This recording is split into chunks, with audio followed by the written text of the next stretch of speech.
Good morning students, class 7, chapter number 9, exercise 9.1. In the previous video, we have discussed about basic of chapter number 9, in which we discussed about line segment, lines, ray, adjacent angle, type of angles, linear pair, vertically opposite angle, complementary angle, supplementary angle. And I sure आपने वो सब definition लिखी होंगी और उनको properly revise किया होगा, क्योंकि in the chapter number 9 we use the definition and their properties. Now we start exercise 9.1. In the exercise 9.1, what is the first question? Is it possible that two angles complementary to each other? क्या ये possible है कि दो angle एक दूसरे के complementary हों? Complementary mean sum of these two angles are 90 degree. अगर किन्हीं भी दो एंगलों का सम 90 डिग्री होता है, then these two angles are called complementary angles. तो अकॉर्डिंग टू द क्वेश्चन, अगर दोनों एंगल एक्यूट हैं तो क्या उन्हें कॉम्प्लीमेंट्री कॉल कर सकते हैं, या दोनों ऑब्ट्यूज हैं, या फिर दोनों राइट एंगल हो, या फिर एक एक्यूट और एक ऑब्ट्यूज हो? Now check by part. तो first you discuss about both acute angles. Complementary angle mean जिन दो एंगलों का सम किसके इक्वल हो? 90 डिग्री के. And remember then, if sum of these two angle is equal to 90 degree, then it's mean both angles are less than 90 degree, क्योंकि दोनों angle 90 degree के छोटे होने चाहिए.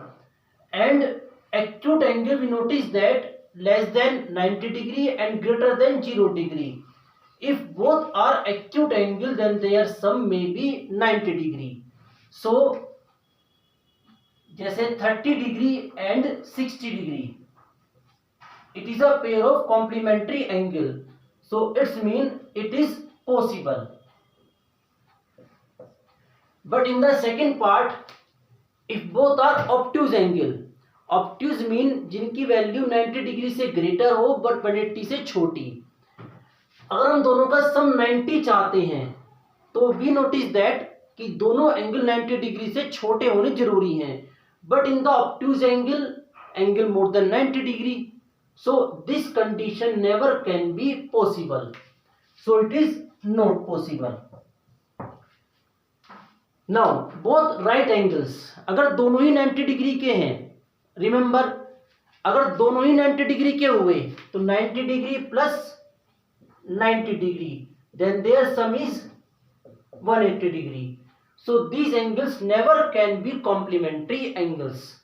So it is also not possible. And the last, one acute and one obtuse.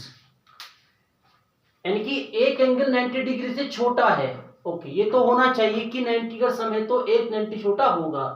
लेकिन अगर एक obtuse हुआ, इट्स मीन एक एंगल 90 डिग्री से ग्रेटर है, एक 90 से छोटा, एक 90 से ग्रेटर. जैसे एक 30 डिग्री और एक 100 डिग्री, तो इनका सम तो किसी भी हालत में 90 डिग्री पॉसिबल ही नहीं है, क्योंकि एक 90 से खुद ही ग्रेटर हो गया. तो it's mean this condition is also not possible. So finally we can say that the first condition is possible if we want both angles are complementary angle, then both angles must be acute angles. तो I sure question number 1 is clear. Now we discuss question number 2. In the question number 2, without using protractor or compass, आपको उनका use नहीं करना है. Can you draw the supplementary angle of a given angle? It's mean अगर आपको एक supplementary angle draw करना, मतलब एक एंगल दे रखा है उसका सप्लीमेंट्री एंगल ड्रॉ करना है, तो आप ड्रॉ कर सकते हो नहीं. सबसे पहले सप्लीमेंट्री एंगल्स, ऐसे दो एंगल जिनका सम 180 डिग्री हो are called supplementary angles. It's mean अगर एक एंगल हमारे पास 100 डिग्री है, देन अनदर एंगल में भी 80 डिग्री. तो कैलकुलेशन से तो मैं फाइंड कर सकता हूं भाई, एक आपके पास 70 है तो एक होगा 110, क्योंकि इनका सम 180 डिग्री होना जरूरी है. लेकिन यहां पर कैलकुलेशन की कंडीशन नहीं है. यहाँ पर कैलकुलेशन को छोड़कर हमारे पास ज्योमेट्री आ रही है, यानी कि ए टाइप ऑफ कंस्ट्रक्शन। वो ये कह रहा है कि अगर आपको एक एंगल दे दिया जाए, सपोज हमारे पास ये एंगल है,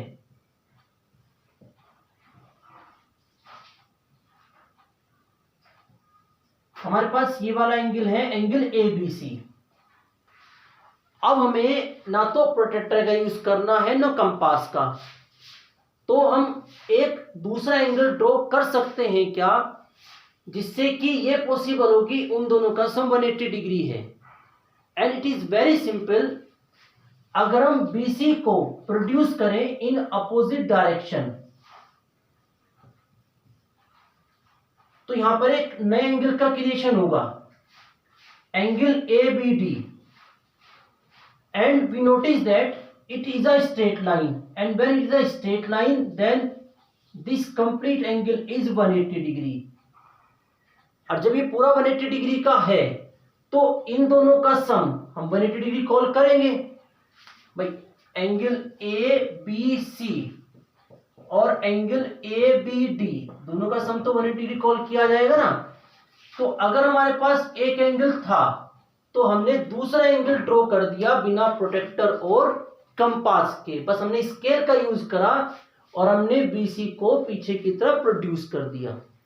तो ये प्रोसीजर हम यूज कर सकते हैं कि after producing BC in opposite direction we can obtain an angle which is supplementary of given angles. तो I sure question number 2 is also clear. Now we discuss question number 3।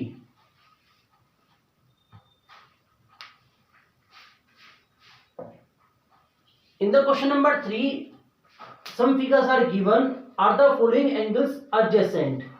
Adjacent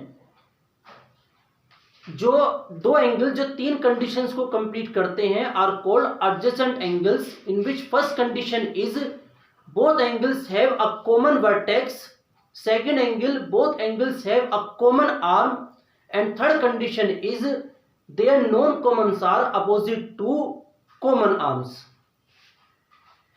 In the first figure we notice that जो हमारे पास first figure है, इस figure में आप notice करोगे कि angle 1 angle 2 इन दोनों की एक आर्म तो कॉमन कॉल की जा सकती है, इन दोनों में एक आर्म तो कॉमन कॉल की जा सकती है, but both does not have a common vertex, so these two angles never can be adjacent। In this figure we notice that one arm is common but does not have a common vertex। भाई इस angle A का common vertex ये, इसका ये does not have a common vertex, so these angles are not adjacent angles। In the third figure we notice that these two angles does not have a common arm and does not have a common vertex, so these two angles can't be adjacent angles। In this figure angle K and angle L both have a common vertex, दोनों का एक vertex common है, clear. and they also have one arm common and their non common arms are opposite to common arm। एक arm common arm के इधर है और एक कॉमन आर्म के इधर है, तो we can say that these two angles are adjacent angles। Similarly in the fifth figure angle P and angle Q both have a common vertex and both have a common arm and their non common arms are opposite to common arms, so we can say that fourth and fifth both are the figures of adjacent angles।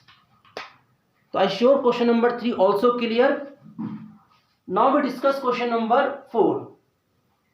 In the question number 4 figure is given and we have to find out x, y and z।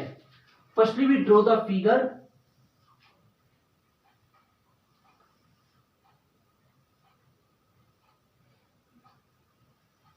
Now naming of the figure, it is a point Q but it is given 60 degree,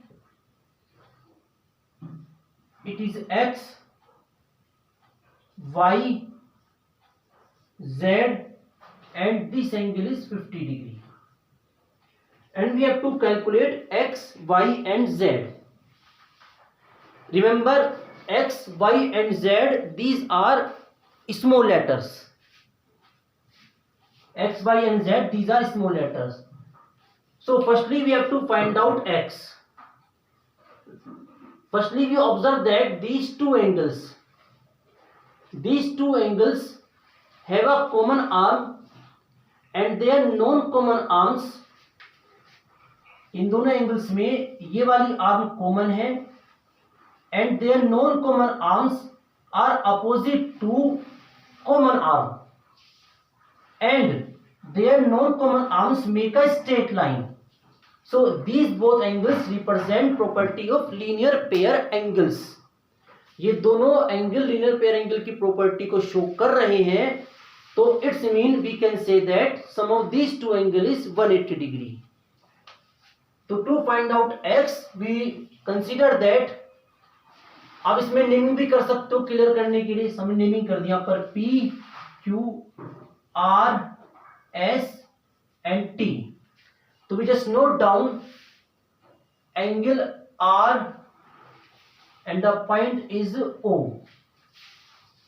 Angle ROP plus angle ROQ is equal to 180 degree. And what is the reason? Linear pair. Angle ROP is x, angle ROQ is 60 degree. Then after calculation x is equal to 120 degree. So it's the first solution. Now we have to find out y. Now y and x. Now observe these two angles. या y को आप ऐसे ही observe कर सकते हो कि जो y है वो एग्जैक्ट 60 का अपोजिट है. यानी कि आप नोटिस कर सकते हो कि ये दो लाइनें एक दूसरे को इंटरसेक्ट कर रही हैं, तो ये दोनों एंगल एग्जैक्ट एक दूसरे के अपोजिट हैं. तो these two angles are vertically opposite angles. या फिर आप x और y को एज अ लीनियर पेयर